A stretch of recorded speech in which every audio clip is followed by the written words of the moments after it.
G7 summit में PM Modi ने France को भारत का अहम पार्टनर बताया है। उन्होंने कहा साल 2026 का फ्री ट्रेड एग्रीमेंट व्यापार और टेक्नोलॉजी के नए रास्ते खोल रहा है। भारत फ्रांस इनोवेशन पहल से दोनों देशों का टेक इकोसिस्टम करीब आया है।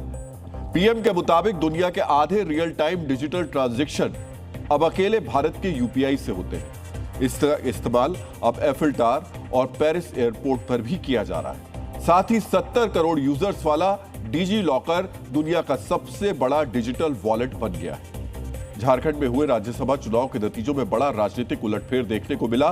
2 सीटों के लिए हुई वोटिंग में एनडीए समर्थित निर्दलीय उम्मीदवार परिमल दातवाड़ी और जेएमवी के वैद्यनाथ राम ने जीत दर्ज की है, जबकि कांग्रेस के प्रत्याशी प्रणब झा को हार का सामना करना पड़ा। इस चुनाव में इंडी गठबंधन के भीतर बड़े पैमाने पर क्रॉस वोटिंग हुई। सहयोगियों की क्रॉस वोटिंग से विधानसभा में संख्या बल होने के बावजूद कांग्रेस अपनी सीट बचाने में नाकाम रही। दिल्ली में आज बुलाई गई शिवसेना यूबीटी संसदीय दल की महत्वपूर्ण बैठक में पार्टी के 9 में से 6 लोकसभा सांसदों ने हिस्सा नहीं लिया। पार्टी ने सांसदों को व्हिप जारी कर दिल्ली में होने वाली बैठक में मौजूद रहने के निर्देश दिए थे। सूत्रों के मुताबिक बागी हुए इन 6 सांसदों ने लोकसभा अध्यक्ष ओम बिरला को पत्र सौंप दिया है। पत्र में इन सांसदों ने लोकसभा में अलग गुट को मान्यता देने की मांग की है। साथ ही संसद में अपनी अलग सिटिंग अरेंजमेंट का भी अनुरोध किया है।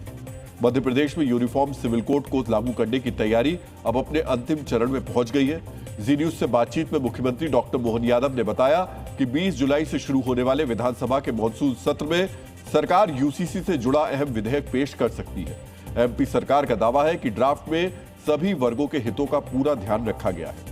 सरकार ने कर्मचारी भविष्य निधि खातों पर मिलने वाली ब्याज दर को 8.25% बनाए रखने का फैसला किया है। श्रम और वित्त मंत्रालय की मंजूरी के बाद जल्द ही कर्मचारियों के पीएफ खातों में ब्याज की रकम को क्रेडिट कर दिया जाएगा। इस फैसले से देश के करोड़ों नौकरीपेशा कर्मचारियों को सीधा फायदा मिलेगा। यूक्रेन ने आज सुबह रूस पर अब तक का सबसे बड़ा ड्रोन हमला किया। रूस का दावा है कि रात भर में करीब 1000 ड्रोन और 4 क्रूज मिसाइल से मार गिराया गया।